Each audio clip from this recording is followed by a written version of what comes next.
नमस्कार मित्रों, मैं बिंदु भूषण दुबे आज के एपिसोड में आपका स्वागत करता हूं।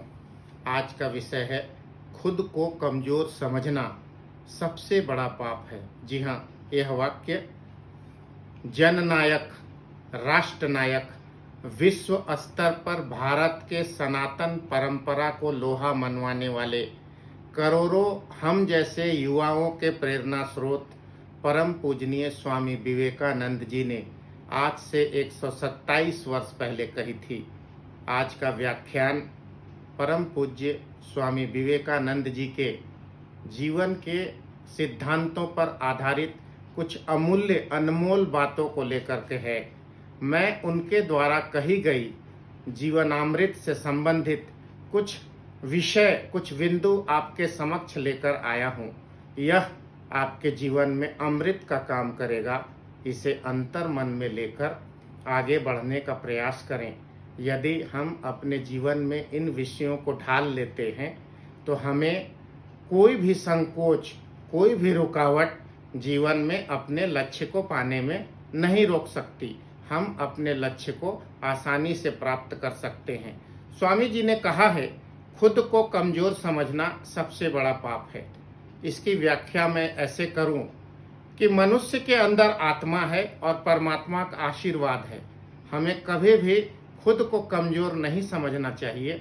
सत्कर्म करके हमें अपने लक्ष्य की ओर परोपकार के ध्येय के साथ बढ़ते रहना चाहिए। जी हाँ, खुद को कमज़ोर समझना सबसे बड़ा पाप है।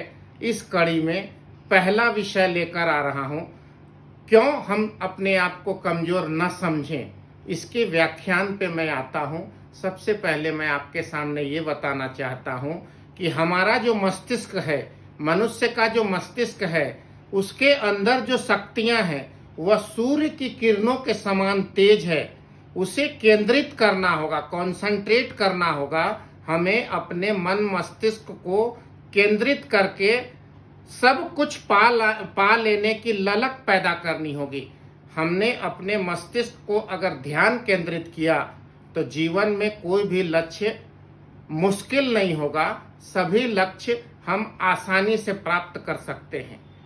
दूसरा विषय, कुछ मांगो, ईश्वर को देना है, वो वही देंगे। आप अपने से कुछ मत मांगो, अपना कर्म करते रहो।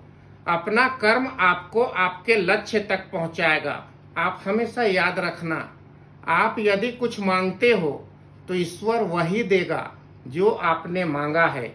जैसे आपने एक मोटर गाड़ी मांगी, ईश्वर आपको दे सकता है, दे देगा।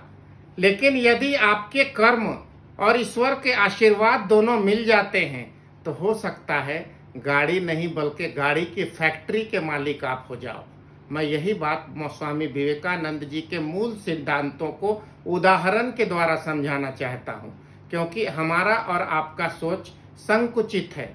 हम छोटा मांग सकते हैं, लेकिन यदि मेरे कर्म बड़े हैं और हमारा भाग्य और कर्म दोनों मिलता है तो निश्चित परमात्मा का आशीर्वाद मिलेगा और हम जितना सोच पाते हैं उससे अधिक परमात्मा हमें देगा। अगला सिद्धांत स्वामी जी का है कि एक समय में एक ही काम करना है, क्योंकि अगर हम एक समय में एक से अधिक काम करते हैं, एक उदाहरण के द्वारा भी कहा जाता है कि जो व्यक्ति एक साथ दो नाव पे पैर रखता है वो किसी एक नाव में सवार नहीं होके बीच नदी में गिर जाता है। इसीलिए कहा गया है कि हम हमेशा एक ही काम करें और उस काम में अपने आप को डुबो दें, अपनी सारी शक्ति उस काम में लगा दें, तभी हमें उस काम में संपूर्ण सफलता मिलेगी। अगर हमने अपने आत्मा से, अपने विवेक से, अपनी शुद्ध बुद्ध सब कुछ उस काम में लगा दिया तो हर हाल में हमें सफल होना है। यदि हमने आधा ध्यान एक काम में और आधा ध्यान दो काम में लगाकर कई काम एक साथ किए तो हमें किसी काम में पूर्ण सफलता नहीं मिलती है। अगला विषय है, सबसे बड़ा धर्म अपने स्वभाव के प्रति सच्चा और ईमानदार होना है। हमारा जो व्यवहार है वो हमेशा ईमानदार हो, सच्चा हो और हम खुद पे विश्वास करें, अपने कर्मों पर विश्वास करें तो हमें कभी भी सफलता रोक नहीं सकती है। आगे, सच्ची सफलता और आनंद का रहस्य वह पुरुष या स्त्री को ही प्राप्त होता है जो निस्वार्थ भाव से कर्म करते हैं। अपने कर्म के बदले कुछ चाहत मत रखिए, लेकिन यदि सच्चे कर्म का प्रतिफल आपको प्राप्त करना है तो निस्वार्थ भाव से कर्म करते जाइए। भागवत गीता में भी कहा है भगवान कृष्ण ने कि अपना कर्म करते जाओ, भगवान आपको निश्चित सफलता देगी। इसीलिए सच्ची सफलता का आनंद यदि उठाना चाहते हो तो भगवान के आगे कुछ मत मांगो, केवल अपने कर्म को पूरी ईमानदारी और निष्ठा से करते जाओ। आगे के जीवन में अगला विषय है निडर बनिए, निर्भीक बनिए, साहसी बनिए। जो निडर और निर्भीक होता है, जो साहसी होता है, उसे सभी सफलता प्राप्त होती है। थोड़ा देर, थोड़ा सवेर, थोड़ा आगे, थोड़ा पीछे समय आप जो निर्धारित करते हैं, यदि उसमें आपको सफलता नहीं मिली तो थोड़ी देर से मिलेगी, लेकिन साहसी बनिए, निर्भीक बनिए, निडर बनिए। अगला विषय है स्वतंत्र व साहसी बनो। आपकी विचारधारा स्वतंत्र हो, आपके विचार जहां तक जाते हों, जहां तक आप सोच पाते हों। आप यदि सोचते हैं कि हमें पूरी दुनिया में अपनी बात को पहुंचानी है, स्वामी विवेकानंद ने सोचा था, तभी अमेरिका में आज से 127 वर्ष पहले इसी अप्रैल महीने में 1893 ईस्वी में दुनिया के 200 प्रतिनिधि, 200 देशों के धर्म के प्रतिनिधि प्रचारक के आगे भारतीय सनातन परंपरा की बात, भारतीय संस्कृति और धर्म की बात उन्होंने रखी, और दुनिया के सभी 200 देशों के धर्म प्रचारकों ने स्वामी विवेकानंद को खड़े होकर तालियों की गड़गड़ाहट के साथ स्वागत किया। और स्वामी विवेकानंद के द्वारा सनातन परंपरा की कही गई बातों को 200 देश के लोगों ने 1893 में शिकागो अमेरिका में माना। उनका लक्ष्य बड़ा था, उनकी सोच बड़ी थी। एक छोटे से परिवार से निकले थे, उन्होंने ठान लिया था कि मुझे अप्रैल 1893 में जो शिकागो में धर्म संसद है, विश्व धर्म संसद नाम का कार्यक्रम हो रहा था, उसमें उन्हें बुलाया नहीं गया था, परंतु अपने प्रयासों से वो वहां पहुंचे और भारत की सनातन संस्कृति और सभ्यता की बात दुनिया के 200 देशों के प्रतिनिधियों के सामने रखा। शून्य पर उन्होंने व्याख्यान दिया और जिसे लोगों ने एक मत से स्वीकार करते हुए यह माना कि दुनिया की श्रेष्ठ सनातन परंपरा, संस्कृति और धर्म भारत की है। भारत की सहिष्णुता और सनातन को लोहा मनवाने वाले स्वामी विवेकानंद को याद करके मैं उन्हीं के सिद्धांतों पर आधारित बातें अपने बुद्धि विवेक से व्याख्या के आधार पर आगे रख रहा हूं। खुद को कमजोर मत समझना। इसी कड़ी में मैं आगे आपसे बात कर रहा हूं। अगला विषय है दिल और दिमाग में टकराव हमेशा होते हैं। कभी आपका दिल कहेगा कि मैं ये करूं और दिमाग कहेगा कि ऐसा नहीं करूं। दिल कहेगा कि ये ठीक है, दिमाग कहेगा कि ये ठीक नहीं है। ऐसे में स्वामी जी का कहना है कि हमेशा दिल की बात सुनिए। आप सोचिएगा कि स्वामी जी ने दिमाग की बात क्यों नहीं सुनने को कही, तो दिल की आवाज़ आत्मा की आवाज़ होती है, आत्मा की आवाज़ परमात्मा की आवाज़ होती है। इसलिए दिल की आवाज़ सुनिए और दिमाग की आवाज़ क्यों मत सुनिए। दिमाग में स्वार्थ होता है, दिमाग चंचल होता है, इसलिए हमेशा स्वार्थ से दूर रहिए। दिल की आवाज़ सुनिए। दिल की आवाज़ आत्मा की आवाज़ है और आत्मा की आवाज़ परमात्मा की आवाज़ है। स्वामी विवेकानंद ने कहा था एक अमर वाक्य जो आज तक अमर है, उठो जागो तब तक न रुको जब तक लक्ष्य की प्राप्ति न हो जाए।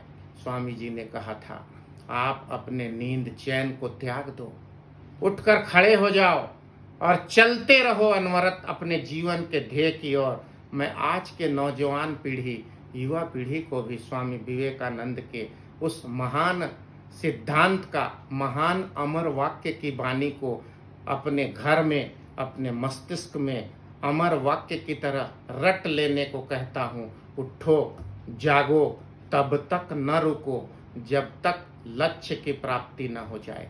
और इस बात को ध्यान में रखकर करोड़ों युवकों ने सिद्धांत बनाकर विवेकानंद जी के वचनामृत का आगे बढ़ना प्रारंभ किया और अपार सफलताएं हासिल की। एक कार्यकर्ता के रूप में, सनातन परंपरा के प्रचारक के रूप में मैंने भी इन्हीं सिद्धांतों को मन से, वचन से और कर्म से अपने अंतर मन में उतारने का ईमानदारी पूर्वक प्रयास किया है। अगले विषय स्वामी जी कहते हैं कि जब तक आप खुद पर विश्वास नहीं करते तब तक आप भगवान को भी विश्वास नहीं कर सकते।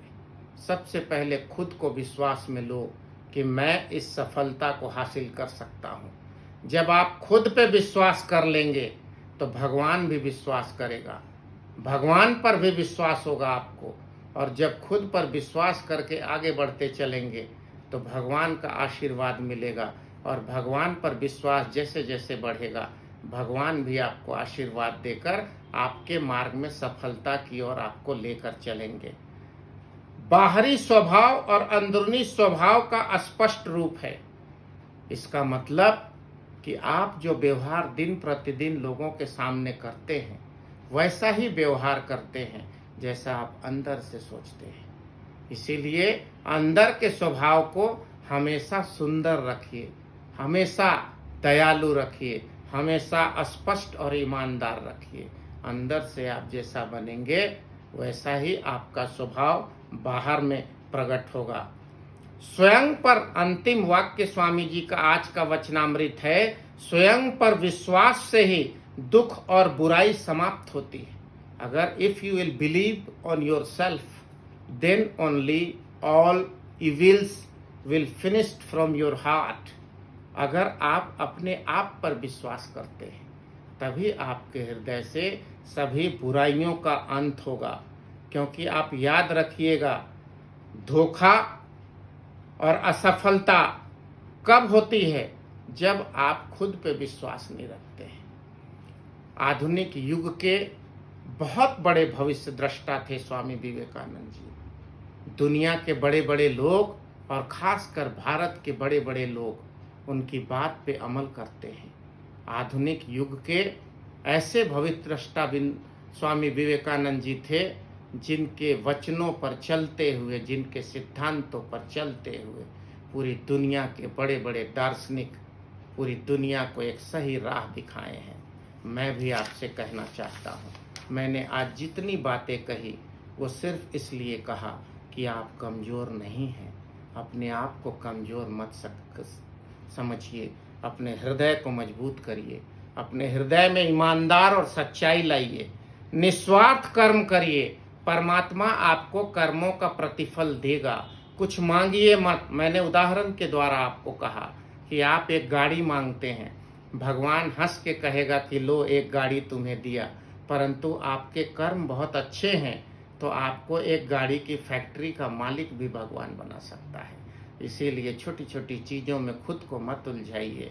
जितनी दूर तक आप सोच सकते हैं अपने लक्ष्य का निर्धारण करिए और उस लक्ष्य के निर्धारण के साथ ईमानदार सोच और आत्मा की आवाज़, दिल की आवाज़ के साथ काम करते चलिए। स्वामी विवेकानंद को आज भी 127 वर्ष बीत जाने के बाद भी दुनिया के 200 देशों के लोग उनके बताए मार्ग को अपना कर चलते हैं। हम भारतवासी आज के दिन उन्हें नमन करते हैं और उनके बताए हुए मार्ग पर चलने का प्रण लेते हुए आपके सुखद सफल भविष्य की कामना करते हैं। आप दिव्य ध्येय की ओर चलें, नई बुलंदियों को लेकर चलें। आपके भारत देश और आपकी सनातन परंपरा के सिद्धांत को पूरी दुनिया माने। इन्हीं सभी शुभकांक्षाओं के साथ मैं बिंदु भूषण दुबे आपके स्वस्थ पारिवारिक जीवन की कामना करता हूँ। भारत माता के 135 करोड़ जनता के स्वस्थ जीवन की कामना करते हुए आज के व्याख्यान को विराम देता हूँ और फिर से नई बात लेकर आपके सामने उपस्थित होने का वचन देते हुए विदा लेता हूँ। नमस्कार। वंदे मातरम।